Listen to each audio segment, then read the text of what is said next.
Oh, yeah. Let's go. Let's have a day today. Let's have a day. Thursday. Welcome in, everybody. Good morning. Welcome into Coaching Company, preempted on the Stadium Network. My name is Peyton Lodge, filling in for the coach today. Thanks for checking us out. However, you were able to find us. You're here. That's all that matters today. Today's Thursday, so don't forget to catch Coach and Bro as that's our latest video on the BTT Studios YouTube page. Also, our new merch shop is now live. Use Coach Doubled to get yourself 15% off and code Chamber to get your free shipping for your order. And rep the brand. Who doesn't want to dress like Big Tommy C or have a Kiss Up Mountain shirt going on like Mikey P does? We got a great show planned for you guys today. Right off the top, we got our best bets. So much going on today in the world of sports. So much this week. So we got some front page news we got to get after. Team USA gets a second chance. They get to breathe and take a breath now as they move from the pool play, excuse me, to the next round of the World Baseball Classic. A couple of college coaches getting the boot in the NCAA. What the heck is going on in Golden State, by the way? We got some fun topics to talk about as well. So we got one of my favorite segments we call One Word for you guys later in the show. Plenty to talk about in the NBA right now as well. So, of course, we got to hoop it up towards the end of the show. So, all that coming. Stick around for all of it. Plenty to come this morning. Glad you're with us here on our YouTube page. Before I bring in the guys, we're going to take a quick look at how we did last night. And, but producer man, let's get that off there. Yeah, not what we were hoping for. However, we were 18-3 coming into yesterday. Now, yesterday happened. Now it's Thursday. No, let's get back to that 18-3 run that we were on. I'm not sure if the oh yeah. All right, they're here. They're ready to go. They're definitely ready. It's time to beat the books.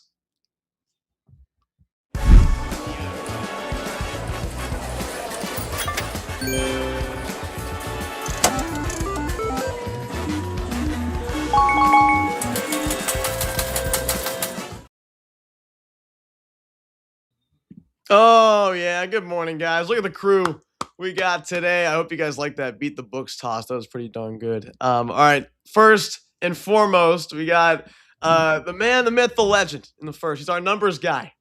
He's the man from DocSports.com. His name is Rafael Esparza. Good morning, Raf. How you doing? Good morning, Peyton. Good morning, everybody. I want to apologize. Yesterday I went over 2. I pulled a DG yesterday. I apologize for that. I'm going to bounce back and we'll go 2-0 because don't forget, someone ruined our streak the other day. Not saying who. Good point. Good point. However, I think yesterday on the show, which I watch when I'm not on, you mentioned that if you did give your picks yesterday, you would have brought down Yeah, the record. I'd have been 0-4. If I was on Tuesday's show, I would have been 0 for 4. So I would have called myself DG. I would have said I pulled a Raphael, but I wasn't Yes. on Tuesday's show. You weren't. You were not on Tuesday's show, which is a good thing for the brand, apparently. Not today, though. We love having you. So we're going to have a winning day from Raph today because he doesn't go 0-6, folks. No one does that. That's why we have a show like this. All right. Next up is the only Memphis Tigers guy I know. Big Grizzlies guy as well. And he is also a host of Weekday Wagers. His name is Daniel Greer. DG. What's going on, sir? Good morning. Screw the good mornings. Raphael, I'm looking at you, so I figured I'd ask my friendly 8-ball here. Should we give Raphael a knuckle sandwich? Yes, that's what we're doing today, Raphael. You've got me turned up. Let's go, Peyton. We're getting going today with some Raphael. Right at you, baby. I feel it. Let's go. Some Raph fire, some DG and Raph fire this morning. Wow. Could we have like a head-to-head maybe with the picks? I don't know. I don't know. I threw that out there. Never mind. Mikey P.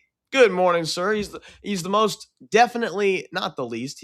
He's the only man who is on camera, but also does so much behind the camera as well to make the show what it is. His name is Mike Pendleton. Good morning, Mikey P. Buongiorno to you, Peyton, and to you, fellas. And one more thing, prego, America. It means you're welcome. A tip of the espresso cup to you guys. You're welcome, Team Italy. we just got it done for you guys. Wow. All right. I should have said good morning, Dominic Canzone. Sorry about that. Or Dominic Calzone, whatever you want to call him. I call him Calzone, but, whatever. Yeah. How about that World Baseball Classic? Team USA not even having to do anything. They're just sitting on their butts watching Team Italy punch them a ticket through the pool play. But how about that? We'll get into that later. That was really, I don't know, embarrassing, maybe you want to say. All right, guys, let's get into this because we need a winning day today after whatever the heck that was yesterday. So many games on yesterday as well. These tournaments and college basketball, they're tricky. They're definitely tricky. You got teams that are fighting for their seasons who are not going to get a bid. They have to win these games. So hard to take all these teams to cover. And that being said, I'm taking 2 of them today, but we'll get into that later. All right, who wants to go first, folks? Oh, all right. Raph went up quickly, and so did I. Sorry, that was a quick question. Nice reflexes there, Raph. Go right ahead, sir. It's Redemption Thursday. That's why I wanted to go first. Get my wins now. We're going to college basketball first. Give me San Jose State, New Mexico over 152. 2 meetings this year. New Mexico won both of them, and they averaged 89 points per game in both meetings. San Jose upset Boise State yesterday. They scored 84 points. This one flies over the total. I like New Mexico to win. They're on the bubble, and I like this game to go over 152. And when you need a W, you go to the ice and you see if Vancouver's playing. And if Vancouver's playing, you just fade them because they have lost 23 out of their last 26 games. Give me the Nashville Predators 60-minute line, even money. Nashville has also lost 16 out of their last 18 home games. They lost at home all those losses. They suck. I'm fading Vancouver. Oh, my goodness. I didn't even know that. I thought Vancouver had a pretty decent start to the year, and I thought they were pretty average the entire way for the NHL.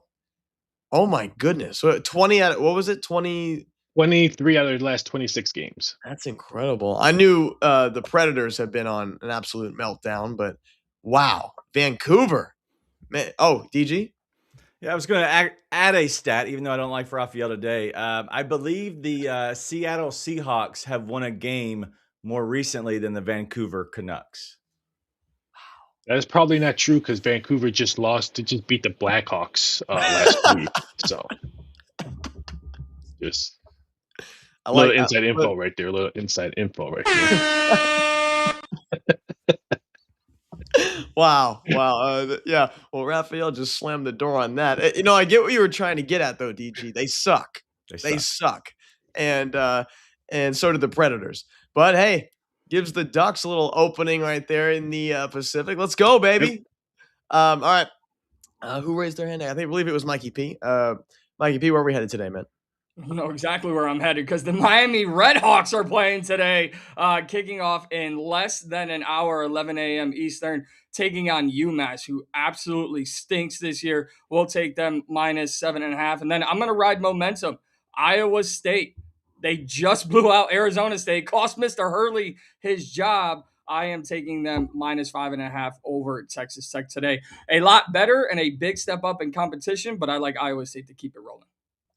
Iowa State after last night's game. Oh my goodness. Way to show up, ASU. Another topic we'll get to. Holy moly. Hey, Mikey P. So I don't know if we've had a show since the Redhawks Ohio win, or at least a show that I've been hosting. I forgot what day of the week that was last week. How about that game? Was that not ridiculous? Were you a little nervous for the Redhawks? 1,000%. Shout out to Peter Suter, my guy. See, I came prepared this time. And what a walk-off celebration. Just the happiest kid in the class, right? Just a little smile and the wave goodbye to the Miami crowd. Shout out to Peter Suter and the Redhawks. Got it done, and I think they'll keep it rolling here to start the conference play. Do they keep it rolling in the first round of tournament play, guys? DG, Raph? No, you're shaking your head, no? No, because they're probably going to play like the teams like Kentucky, maybe even Villanova. They're going to be 11 seed, even if they win their conference tournament, they probably won't go high as a 10 seed. And I don't know. They're 31-0, but they haven't covered their last 3 games. They shouldn't have covered their last 4 games. Was of a last-minute 3-pointer. I don't like the way they've been playing as of late. No. DG, you know who they don't want to play in the first round? Anybody. TCU, baby. Let's go. Let's go. They won't play in the first round. They won't make it. They'll lose. Not this game. I think their next game they'll lose, and they'll go out of the tournament early. Not even make to the finals of the Mid-America tournament. Wow. Wow, Mikey P. He's throwing shade at your squad. It's all right. I'm good. I'll just sit back, watch, and enjoy. That's all I'll do. All right, DG, where are we headed today, man? All right, let's go with some picks, some winning picks. Those two knuckleheads out of their way, 0-4. Let's go ahead and get a win here. We're going to start off with Northwestern at plus 12.5. If you're wondering, they're going up against Purdue. Purdue's pretty good, but guess what? Not against the spread. They're 13-18 against the spread on the season. Purdue has only covered 4 of the last 17 games. But then the stat that got me, it brought me all in. Matt Painter, Purdue teams, they're 1-15 against the spread in their last 16 Big Ten tournament games going back to the 16-17 season. Let's ride with Northwestern at plus 12.5. And then let's go with Xavier. I added the X, my bad. Xavier versus UConn over 151.5 at minus 110. Xavier is 24-8 to the over on the season. Xavier games have went over 9 of the last 10 games, and both of the matchups in the regular season went over the 151.5. So let's go ahead and take this 151.5 and cash it in the bank. Wow, the only teams that Purdue has blown out, too, has been Iowa and Maryland. Yikes. I mean, yeah, they haven't covered against anybody half decent in a long time. Nice play. 1-15. That's incredible. That's incredible. Yeah, when they got Braden Smith and Trey Coffin-Red, 2 great players, but when it comes down to the wire, you squeezed out a victory. You're not exactly blowing anybody out, and that's what Purdue's been doing. They've just been kind of squeaking by. I think they were the most overrated, top-seeded team this year. I don't know. What do you think? I agree. If it was like the top-seeded team would be Purdue, the mid team would be Miami of Ohio. Man, just ripping the Red Hawks this morning. Oh, my goodness. What did they do to you? All right, guys. Nothing. Just Mikey. Well, I am taking 2 college hoops teams to cover. I'm going with the Georgia Bulldogs to cover the 5.5 in this SEC tournament. Not sure how they beat Ole Miss or how Ole Miss beat Texas yesterday, but they did. However, now they got to play back-to-back nights and face a Georgia Bulldogs team that put up more than 90 points a game this year.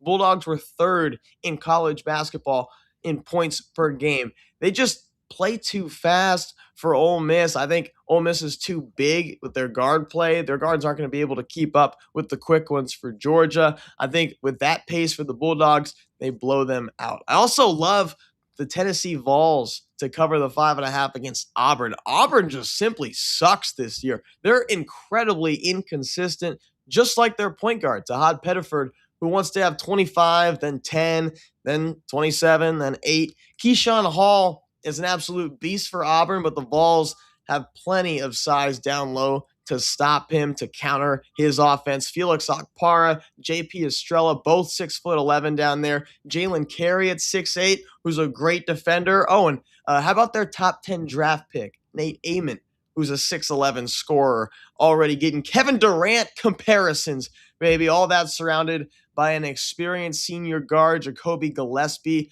Vols run away with this game. They cover tonight and also have a shot at winning this SEC tournament. I don't know. What do you guys think? Which tournament or which conference tournament have you been following the most, Mikey P?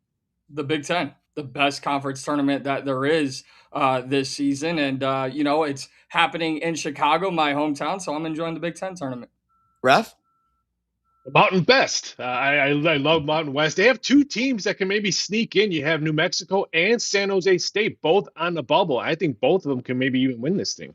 What about my team, Grand Canyon, baby? Isn't this their first year in the Mountain West? Yeah, the Lopes. Lopes look pretty good. Well, I think they're who do they play tonight? They play somebody pretty good tonight. I think it's Nevada. I think they play Nevada. Yeah, they play Nevada. Who?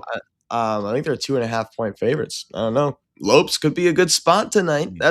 I've been following the Mountain West a lot this year because it's the latest game to stay up. It's like the only game on when you're up late. So it's kind of fun. But yeah, the Lopes first year, I believe, in the Mountain West. So yeah, is it their first year, Raf? Yeah, first year. Yeah. DG, which conference are you following the most? So a lot of these smaller ones, I'll take a cop out of flip flop real quick because I love the semifinals and the finals of these smaller ones because that's really what gets me going. Not the first couple rounds, but then I'm going to have to lean on the ACC. It's going to be fun. I want to watch Duke and how they're going to play without Caleb Foster and see if they're really going to be that good because he's more than likely out for the rest of the season.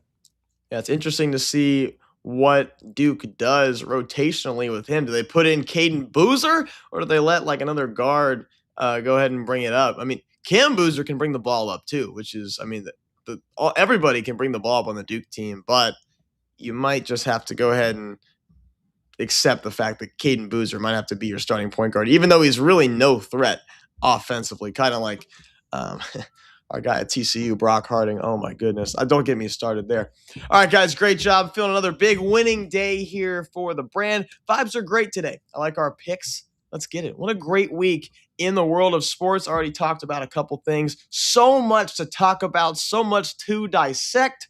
And we'll get into it right now with the little front page news.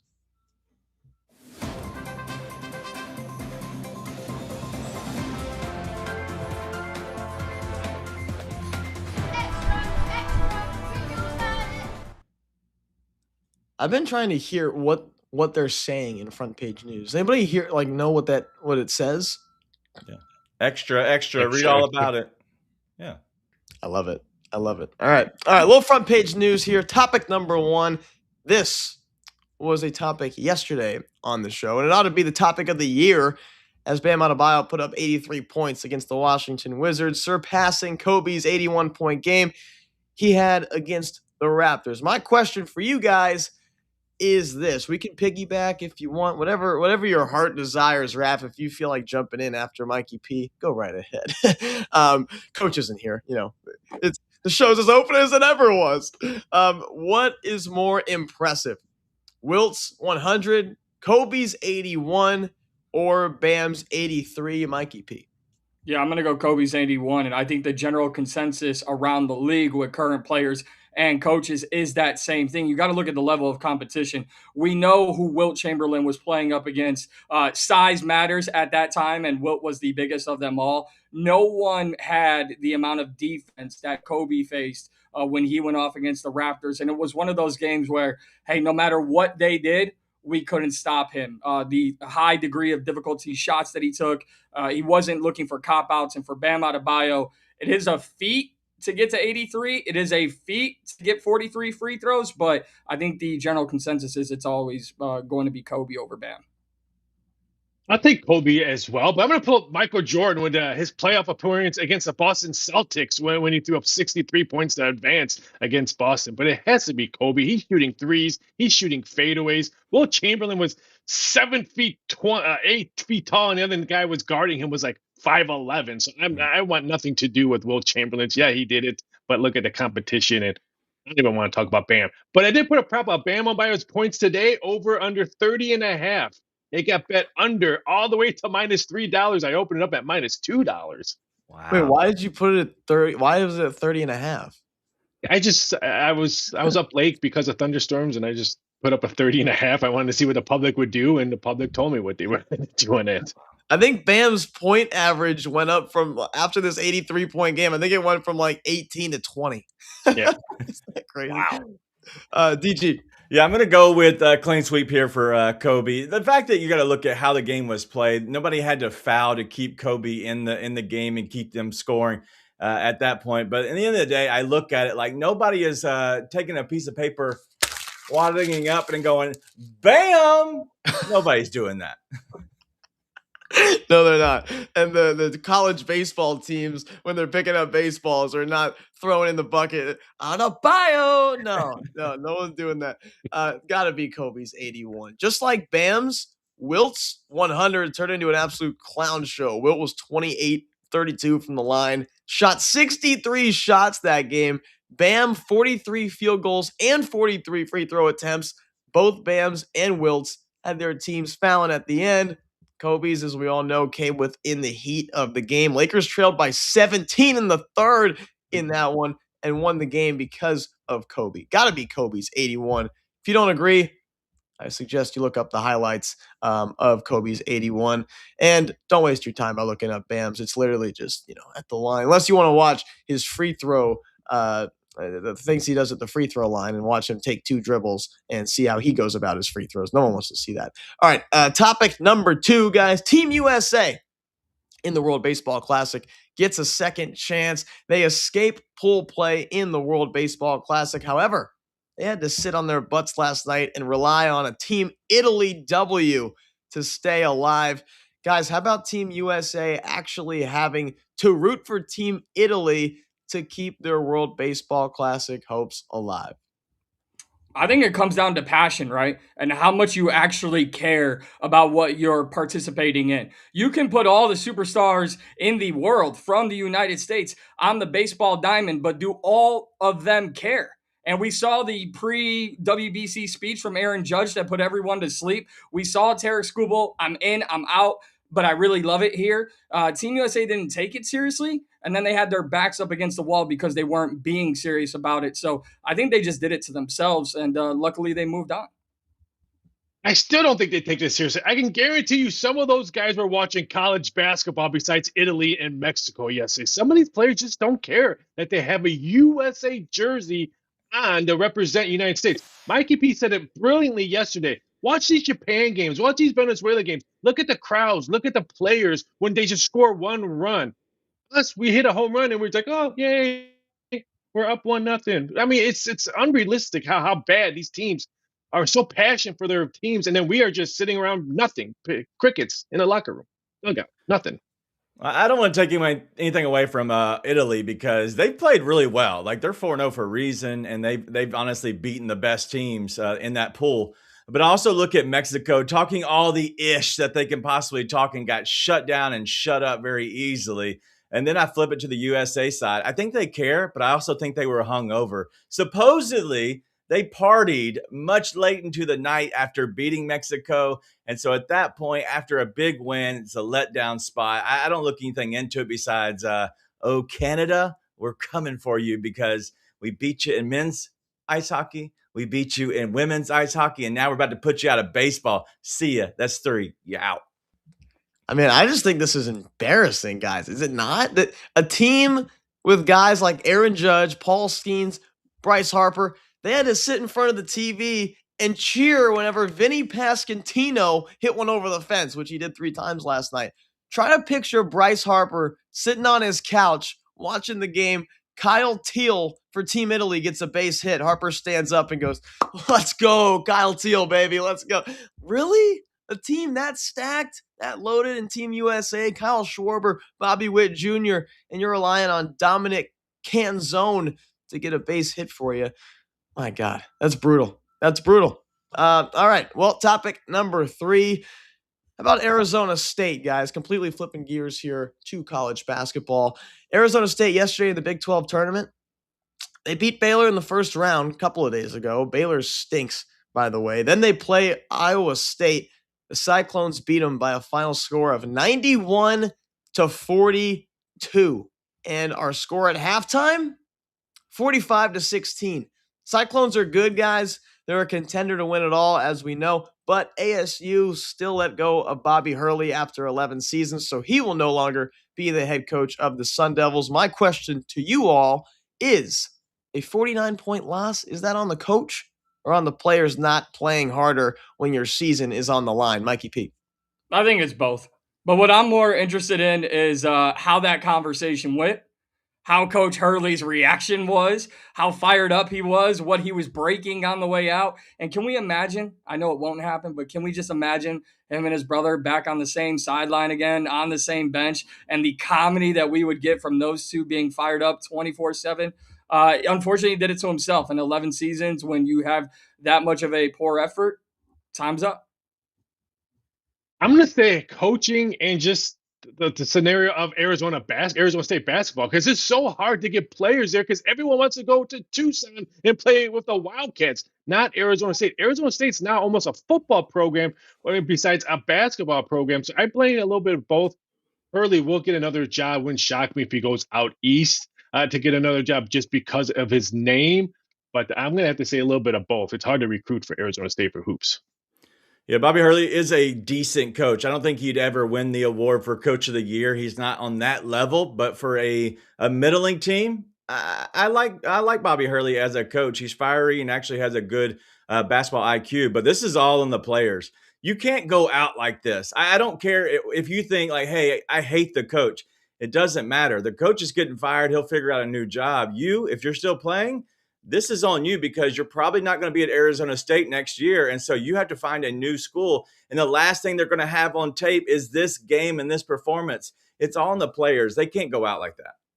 Got to be on the players. If Iowa State lost this game, they're still in the tournament, obviously. But if ASU loses, which they did, they're done. So you got out there and you put up 16 at half to start it, ended up with 42 points, lost by 49. Way to show up. And yeah, I'm talking to you, point guard Mo Odom, the Sun Devils' leading scorer who put up 2 points. 2 points yesterday in 30 minutes. That's Tony Snell type numbers. 2 points in 30 minutes in a game where if you lose, your season's over. I mean, come on, man. Nonetheless, bye-bye head coach Bobby Hurley after 11 seasons. But what in the world did Arizona State think Coach Bobby Hurley could do with that squad? They were terrible. You can't do, as good as he did when your team shoots 1 in 19 from 3 last night. My good, that was awful. Arizona State is done, and so is Bobby Hurley, but we'll see where he ends up. Rav, I don't mean to stress you out if you haven't made him yet, but are there any odds on where Bobby Hurley is going to end up? I'll probably do that maybe sometime today. But hey, Arizona State, look at it this way. You scored more points than Air Force did yesterday because Air Force only scored 10 points at halftime. So look at the brighter side. What ended up being Air Force's conference record, like 0-20, or was it? Yeah, I think they were. I think they won one game in conference play. Oh my goodness, they've got to be not with them yesterday. No, no, they got to be the worst team in college basketball. That was awful. They had the worst year I've ever seen. I feel like I could have went and shot some threes for Air Force, but all right. Anyway, topic number 4, guys. Syracuse just got rid of their head coach after 3 seasons. Adrian Autry done as Syracuse missed the tournament again this year. They haven't been in the tournament since 2021. Is it weird to have not seen them for so long? That the Orangemen are actually ranked 6th in total victories among Division I programs. I bet that's a stat that we weren't aware of. But you have been aware of Syracuse and the history over the years. It's now been 5 years since anyone said anything about them. My question, Mikey P, is do people even care about Syracuse being in the tournament? And how much pressure is on Syracuse's athletic department to start getting themselves back on the map and back to where they used to be? Well, there's a lot of pressure with a historic, program like Syracuse in the college basketball world. But the good thing for Syracuse is Jerry McNamara is coaching his face off for Siena, and there's an opportunity right there, right now. You bring home a beloved member of the program who's coaching his tail off. He can come home. You'll inject the university with so much adrenaline. I think it's right there for them to make a big splash this offseason. One thing about Syracuse, they're the Clemson of football. They do not pay a lot of money for NIL to bring these big guys in. I think that's what's hurting Syracuse kids. Yeah, when they were making the tournaments, they had Carmelo. There was no such thing as NIL. You had a head coach that everybody wanted to come play for. Now you have to pay these players to try to get you into the tournament. And right now, Syracuse is playing the Clemson game. Yeah, it's time to move on from Autry. At this point, like the 2-3 zone, like what are we doing? Like we've moved way past that at this point. Nobody really wants to go there as an offensive player to go play in a 2-3 zone. It was Boeheim's baby, and I know that Autry was under him for a long, long time. But at this time, it's a time to move on. And I don't know if I will agree with Mikey P on the show the rest of the way or before. But at this point, I think getting McNamara as that coach would be a slam dunk hire at this point. What are you talking about? The 2-3 zones out of date. We used it in intramurals. Won the championship. Let's go, baby. We had 2-3 the whole time. But teams hated it. They hated it. But with Buddy Boeheim, and they made it to the Sweet 16 in 2021. The Boeheim era was really fun to watch. And I'm not even a Syracuse guy. My mom went to Syracuse, but they had Carmelo Anthony's son, Keon, who's not very good, but it was exciting that they brought him in. But they stunk this year, and so did he. And he didn't even start. He didn't even really play. They got to get themselves back on the map because this is a university that is known for hoops. No one looks at the big orange S and thinks football. These guys used to be one of the best basketball destinations in the country. We'll see if they hire a big name and try to get back to where they used to be. Hey, maybe they grab Bobby Hurley. Who knows? Who knows? Good, bring some fire to the program. All right, final topic for front page news. Steph Curry out for Golden State. Another 10 days with a persistent knee injury. Porzingis has been nice to have since he's been out there. Of course, the key phrase being when he's out there. The question is, what are the Warriors' expectations right now, Mikey P? And if they're not high, do they just shut down Steph for the rest of the year? I think that's a Steph Curry determination. I don't think it's a Steve Kerr. If Steph wants to get back on the court, Steph will find his way back on the court. But if you're Steve Kerr and the Golden State Warriors, like at some point, you need to look yourselves in the mirror and ask yourselves, do we want to compete? The Warriors gave up 41 points to Matas Buzelis of the Chicago Bulls earlier this week in an overtime loss. Matas Buzelis, yes, he is very talented, but if you're dropping 41, it's like Bam Adebayo dropping 83 on the Wizards. The Warriors got to get it right. This is all about Steph and Kerr, because Kerr doesn't have a contract coming back next year. So if he's not coming back and maybe he whispers to Steph, hey, I'm not coming back, I think he does play at least 1 or 2 more games to play with Kerr. If not, then I think he sits out for the rest of the season. But it's between them two, they're going to have secret talks. And if he doesn't come back, then I think Kerr's gone. There's no reason to rush Kerr back at this point. They're in the 9th seed. In the worst case, that they're in the 10th seed, they're still playing the same team in the Portland Trailblazers, whether at home or whether at their place.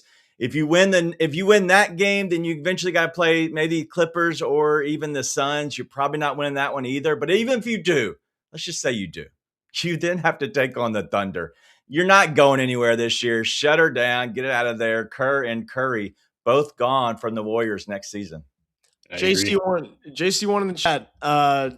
He says auto fade the Warriors. I agree. They'll end up in the play-in, but right now they're the 9th seed in the West, just a game behind the Clips for the 8th seed, which is important, as you mentioned, DG, because this means that if the playoffs started today, Golden State would have to win 2 games to make it to a series. So it'd be a long road for them just to get to a series, and then that series would be OKC, which means the chances are pretty low. So why bring Steph back right now? There's a chance Steph Curry sits the rest of the year. I really think there might be, which really stinks to see because a couple weeks ago we were not expecting Steph Curry to be out the rest of the NBA season. And we don't want to see him because the more he sits, a longer time just keeps going by. And we all know that he's aging. So it just stinks to see that for Steph Curry, as we all love to watch him play. All right, guys, great job on Front Page News. As always, we're about halfway home on our YouTube page. We're preempted on Stadium this week. We got plenty more for you guys coming up. Peyton Lodge here, filling in for the coach today. And we're going to switch gears into one of my favorite segments, guys. It's a fun game where we like to play here on the show, usually when Soupy's on the show, but he's not today. But we do it anyway. It's called One Word.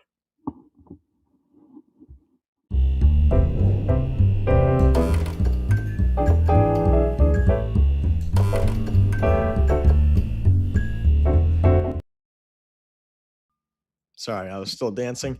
Caitlin Clark is topic number 1. She returns for Team USA against Senegal as Team USA pulls out the 110-46 W. DG, I know you were watching that one. Caitlin Clark, in her return, didn't play much, but had 17 points on 4 of 5 from the 3 to go along with 12 assists in just 19 minutes that she played. One word on the return of CC22, not only for Team USA, Mikey P, but for the Indiana Fever and for women's basketball. Contract, as in let's sign the contract between the WNBA and these players, because I think if you are a fan of women's basketball or a fan of Caitlin Clark, the sports world is just better when she's out there competing. And yes, it's Senegal. She did exactly what she had to do to get them, the dub in a blowout victory. But it's nice to see her back on the court. So let's make it a full-time thing. As The Rock would say, finally, we got to see Caitlin Clark play basketball yesterday. So my word is finally. It was great to see her and Paige Beckers in the backcourt. I thought that was fun to watch. But Mikey P said it. This is a great time to maybe ramp up the contracts and maybe sign a deal with WNBA, because I want to see Caitlin Clark play for the Indiana Fever. Yeah, Caitlin Clark is gravitational, is what I will say, because when she plays, everything gravitates toward her. But it's not just on the court; it's also off the court. Every eyeball, the ticket sales, every headline, she pulls in all that because she is gravitational for sure. My one word is views. And I didn't even know that Team USA was playing Team Senegal in the FIBA Women's World Cup qualifying tournament yesterday, but I did because I saw some Caitlin Clark highlights with CC22 out there. Awareness goes up, viewership goes up. It's as simple as that. Views is my one word. All right, topic number 2. Vinny P. Pascantino hits 3 home runs last night for Team Italy, but he really did it for Team USA. Team USA moves on, so does Team Italy. Seeing Vinny P round the bases, though, after he hits these, pretty fun to watch. Not just him, but anyone in the World Baseball Classic who hits one out is just so passionate for their countries, guys. How about one word on what the WBC means to role players in the MLB, like Vinny Pascantino getting the chance to do what he did last night? Bellissimo, which is beautiful in Italian, because that's exactly what it was. The first player ever to have a 3 home run game in the World Baseball Classic. And I would caution this for baseball fans. The Kansas City Royals, whether they're up or down, Vinny P is their second best offensive player. And number 3 is another guy on Team Italy, and that's Jack Caglione. So Team Italy, well representing the Kansas City Royals, and Vinny P put his name on the map. This is easy. My one word is contract. Even the announcer said it after he hit his second home run. Hey, re-up your contract, because now after he hit his third one, and let's say he continues to hit, I think he's going to be very good when he has to renegotiate his contract. Yeah, I'm going to use the word showcasimo. That means showcase. I'm looking at the WBC as a chance to showcase as a player like Vinny does. And if you look at the day-to-day, the grind of the 162-game season, a lot of that gets lost. But now we're on the biggest stage. You're being able to represent for your heritage. This means everything to these guys. I love this being a true showcase for Vinny. Yeah, my one word is opportunity. The opportunities these guys get on the biggest stage in a packed stadium representing their home country is pretty amazing. And yeah, seeing Trout against Ohtani years ago was incredible. But how about guys like Greg Weissert slamming the door shut on stars like Aaron Judge to give Team Italy the win? That's an opportunity that Greg Weissert won't get in front of that many people very often, and he took advantage of it. But that's my favorite part about any of these events. Basketball, too, when Evan Fournier looked like Steph Curry when he was playing for Team France for the gold medal game a while ago. Love seeing role players that we see on a daily basis in the pro leagues here get the opportunity to do things on such a big stage when it gets to those medal games. But all right, topic number 3 occurred last night, and it features a dummy who goes by the name of DeJounte Murray. Producer man, let's go ahead and check out what DeJounte Murray did last night. Oh, yeah. Yeah. Okay, so here he is. With the ball. Should I give play-by-play? No. Crosses over. Yeah, there goes Jamal Shed. Yeah, no, he's standing over him for about until the ref blew the whistle and gave him the technical foul. So one word on DeJounte Murray's disrespectful celebration last night, Mikey P. Business. He's standing over business, and he's standing on business. When he came back from his Achilles injury, he said, we're going to make a play-in push, he and the Pelicans. Well, they're not going to. They're 9 back. The Pelicans are not making it into the play-in, but this is a guy, when we talk about the NBA in 2026, where the integrity of the game and these players have been lost, at least DeJounte Murray wants to play. So if he plays with a little bit of passion and stands over you, have better defense, Jamal Shed. Why? Why would you do that? Why would you disrespect him like that? I thought it was uncalled for. If I was the head coach, I would have yanked him out Why? What are we doing? Yeah, this takes an absolute and complete basketball psycho is my word, because you got to forget, like, everybody's thinking like, oh my God, this is just one game. No, this dude came back from Achilles tear of being out for 13 grueling months. Like, this takes a lot out of you. But when you come back, you just don't go and just kind of play ball. No, no, no. You're a psycho. You're trying to take everybody's soul when you're playing. And that's what DeJounte Murray does. My one word is standings. Go ahead and check them, DeJounte Murray. You're 22-45, 12th in the West, 10 games out of the play-in, flexing over Jamal Shed of the Raptors, who are actually the 6th seed in the East and are heading to the playoffs, something you're not doing. You had a nice shot on him. Okay, yeah, whatever. And the game was over, but come on, DeJounte. You're 22-45. You know better than that. Come on. He's been around too. Come on, he's been around the league. He's not a young guy. Topic number 4. Final topic for one word. It'll be a different version of one word. We'll call it one player. Who has been the best NFL signing thus far this offseason, Mikey P? Kobe, as in Kobe Bryant, a Super Bowl champion safety going from the Seattle Seahawks to the Chicago Bears. And yes, it's a homer pick for me. But when you look at a team that won the NFC North, all jokes aside, they needed to get better on defense. They had 2 starting safeties facing free agency. They replaced it with a Super Bowl champion. Not a lot of teams get the opportunity to do that. So great move by Chicago. I was going to say Pachinko, but I'm going to talk about a deal that's probably going to be signed either today or tomorrow.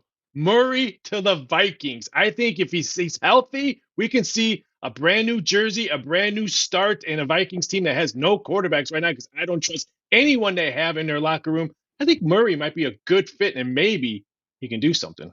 Let's get a little crazy. A little Memphis, Tennessee. Yeah, that's my hometown homie, and that is Big Kenneth Walker. I love Kenneth Walker going to the Chiefs at this point. You're talking about a guy who can honestly run the ball really well. This is going to be, if not the best, one of the best that Patrick Mahomes has ever been able to hand off to.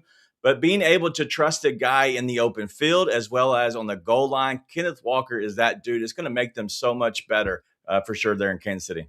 I agree. Mikey P, don't feel bad about the homer pick, because mine's Trey Hendrickson, baby. What a grab by the Ravens, getting the guy to move within the same division from the Bengals to the Ravens. This is awesome. You got Trey Hendrickson now to line up on the line with guys like Roquan Smith, Kyle Hamilton, and Marlon Humphrey behind him. I'd say that's pretty good. Ravens defense was not the Ravens defense we were used to seeing last year. This could be the only thing they needed. Could see the Ravens defense completely turn it around in just one season after bringing in just one guy, because that's how valuable a guy like Trey Hendrickson is. You said Murray a couple times, Raph. You're talking about DeMarco? Yeah, no. DeMarco Murray, yes. It's a great pickup from Minnesota, yeah. All right, one word, so fun, guys. Such a great time as always. We got plenty to talk about with 2 great games in the association tonight. So without further ado, producer man, it's time to hoop it up.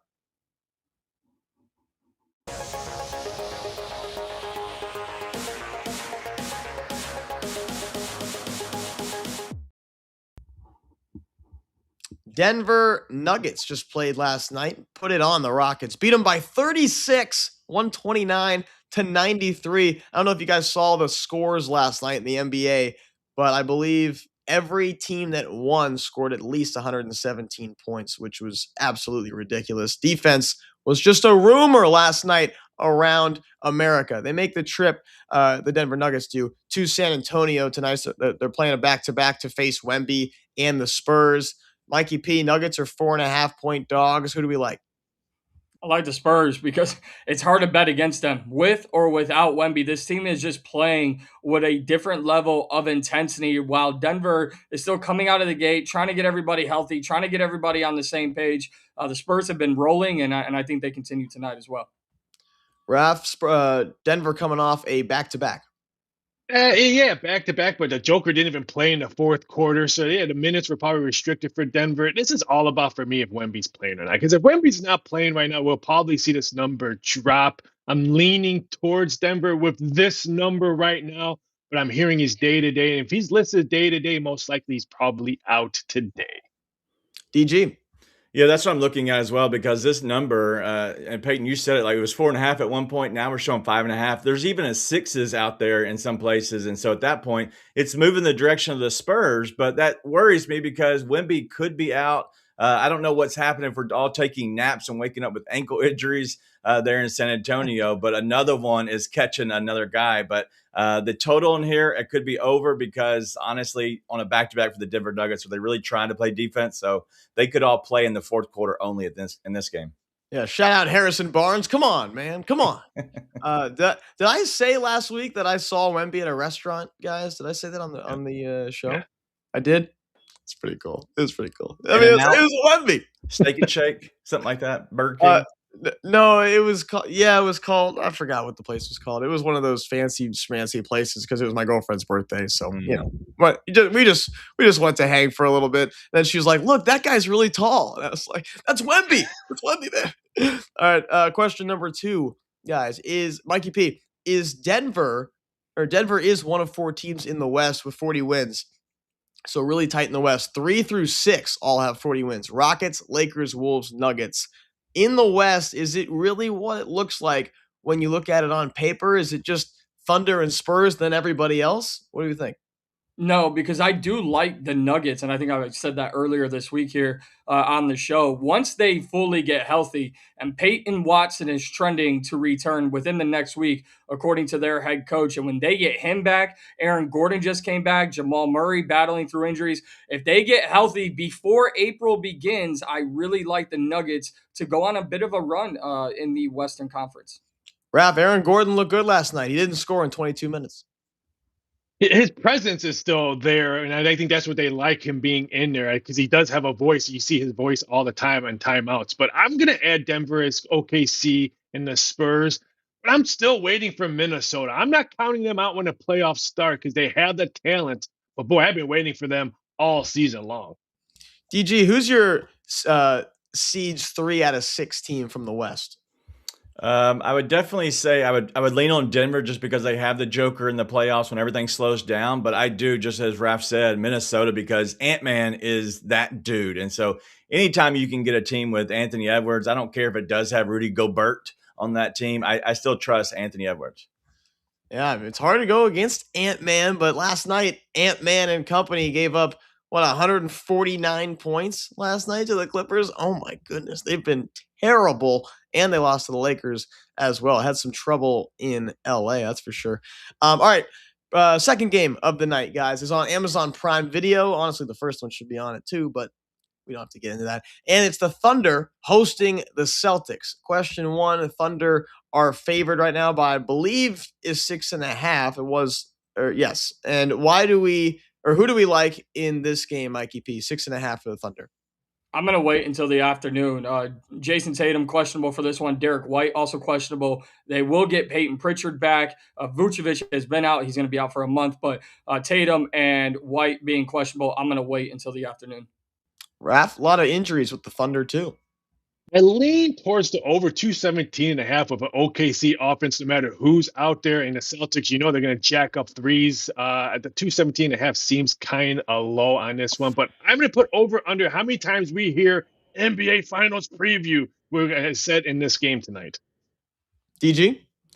The Boston Celtics are 23-10 on the road against the spread this season. I hate the Thunder. Mikey, why do we have to wait till the afternoon? We're not on in the afternoon. The people want to know how you feel about the Celtics. Obviously, I like the Celtics. Obviously, I root for the Celtics. But if 2 of their star players are out, it's going to very much influence this line. So if you're looking at the spread, for me, no, I'm going to wait till the afternoon. But I'll side with Raphael here, and I'll say I'll take the over because 217.5 is very low. And it could be a Baylor-Shireman legacy game. Wow. That would be awesome. That'd be great. I went to Celtics Mavericks this season, and so seeing Shireman put up a couple of shots, I was like, "No, don't do it, don't do it." But he shot him anyway. I'm a big Hugo guy, Hugo Gonzalez. I do root for that guy.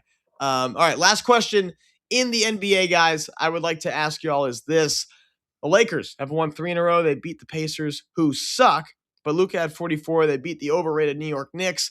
Then they beat Ant-Man and the T-Wolves Tuesday night, where Luka and Reeves combined for 62. My question to you, Mikey P, are the Lakers better with or without King James?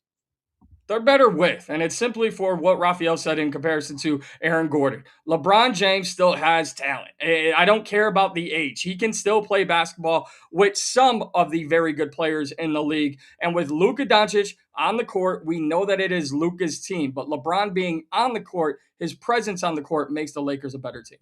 Ref.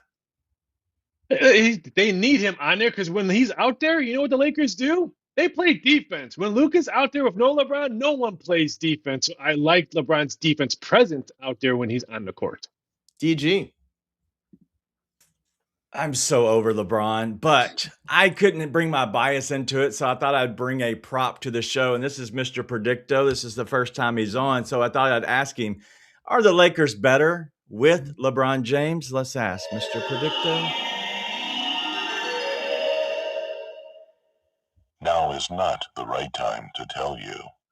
Well, that's boring. He didn't tell us an answer. That means because we're all over LeBron, and so I am. Mr. Predicto's over LeBron. So yeah, I'm over LeBron. Get out.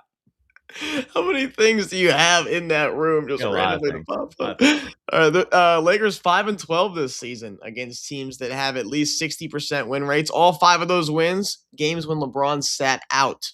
They're now 10-2 overall in 12 games this season when it's Luka and Reeves only and no LeBron. Might have yourself asking the question, is it better to go without King James? All right, it's going to do it for Hoop It Up there. Nice job, guys. And if you weren't able to catch us at the top of the hour, then shame on you. Just kidding. We show up fashionably late to these college parties all the time. I always do. It's why we do a whole mini segment for you guys at the end for you late stragglers towards the end of the show. So it's about that time. It's time to lock it in, producer man.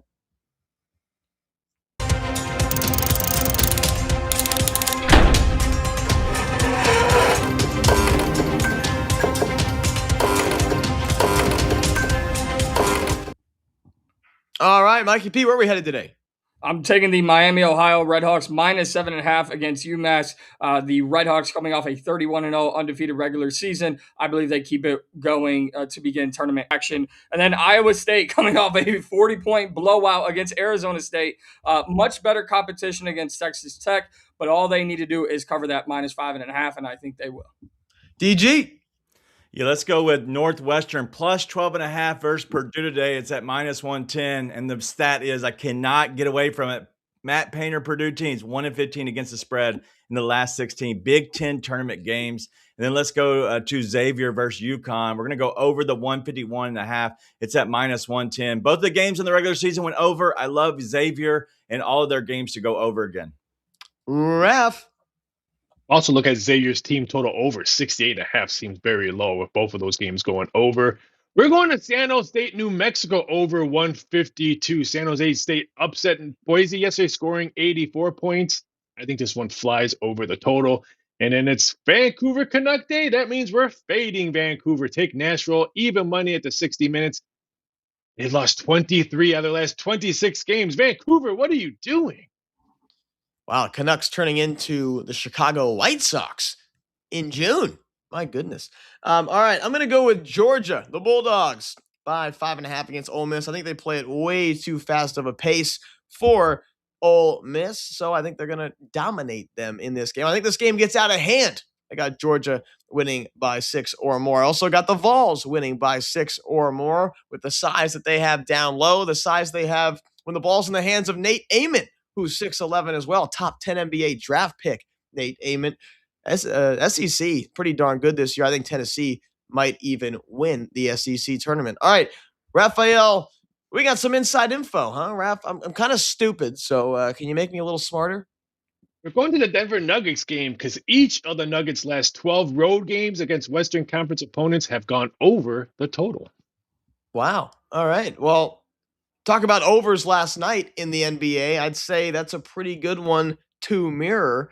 DG, when do you think we'll see defense in the NBA?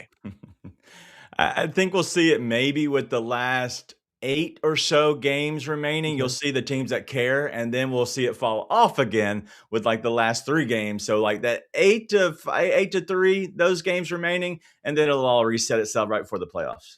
And in those 8 to 3 games, you're talking about only the fourth quarter, right? Yes, mainly. Yeah. Okay. All right. Yeah. Mikey P, what about you? The 2027 All-Star game, when you get down to that deciding point and you can't go over 32, that's exactly the next time we'll see defense in the NBA. Raph, you thought Lakers defense is better with LeBron, huh? Yeah, I think their last 5 games, 4 of them have gone under the total. And I know LeBron hasn't played some of them, but the Lakers have been playing better defense as of late, especially at home.